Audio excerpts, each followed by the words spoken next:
This is homework set 16, the remaining problems. Let's multiply. We're going to take 2i, multiply it through here, so just use the distributive property and run it through. We'll get 2 times 3 is 6i, and then over here, 2i times plus 4i is plus 8i squared, but I squared, you know, is negative 1. So this is 6i plus 8 times negative 1, which I can simplify that as 6i minus 8, and then I'm going to rewrite it like this.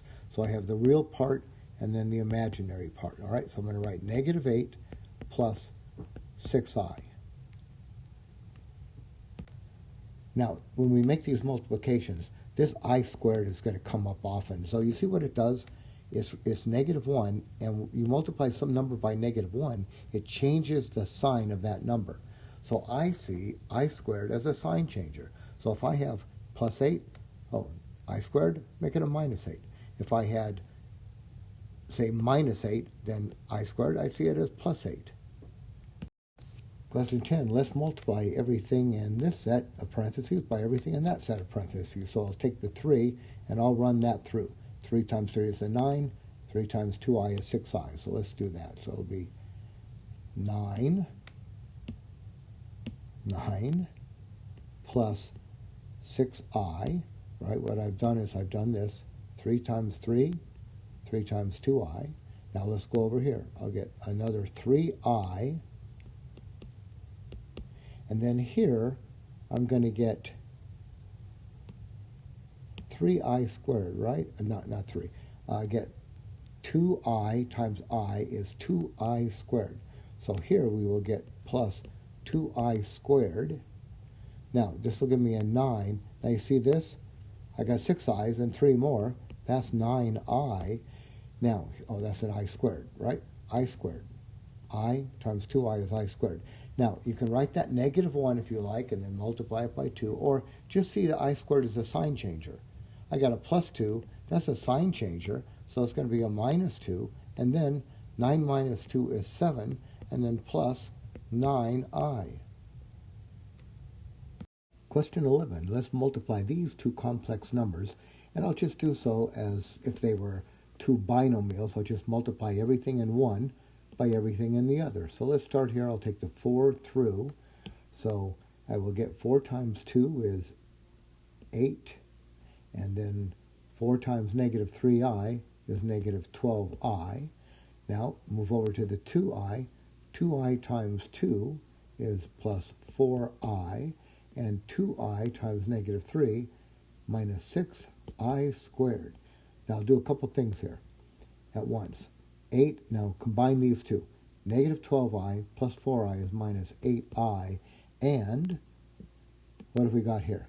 I squared is negative 1. But I'm going to see it as a sign changer. So when I see I squared, I think sign changer because it's negative 1, and it multiplies negative 6. It's going to change that sign. So when I see it, I just see it as a sign changer, plus 6. And then 8 plus 6 is 14 minus 8i. In question 12, I'm going to look at this as if it were a binomial being squared.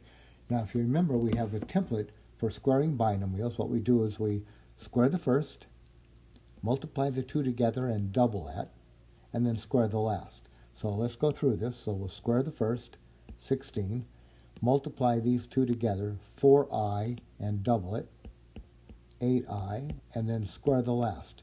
Now, the last is I, so if you square it, you get an I squared. Now, I squared, that's a negative 1, right? So I get 16 plus 8i minus 1, and then adding those together, we'll end up here with 15 plus 8i. Question 13, we're multiplying conjugates, right? Remember, conjugates are two terms separate just with one different sign.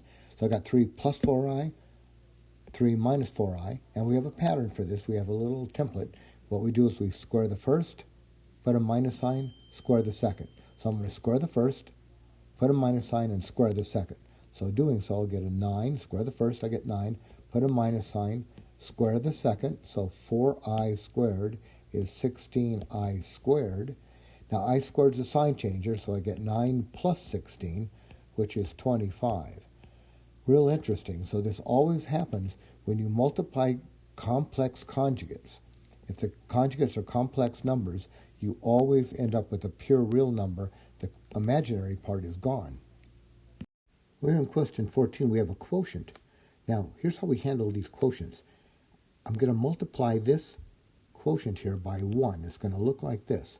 It'll be 5 over 5 minus 2i times 1. But I'm going to write 1 in a different form. I'm going to write 1 as the conjugate here, 5 plus 2i, over 5 plus 2i.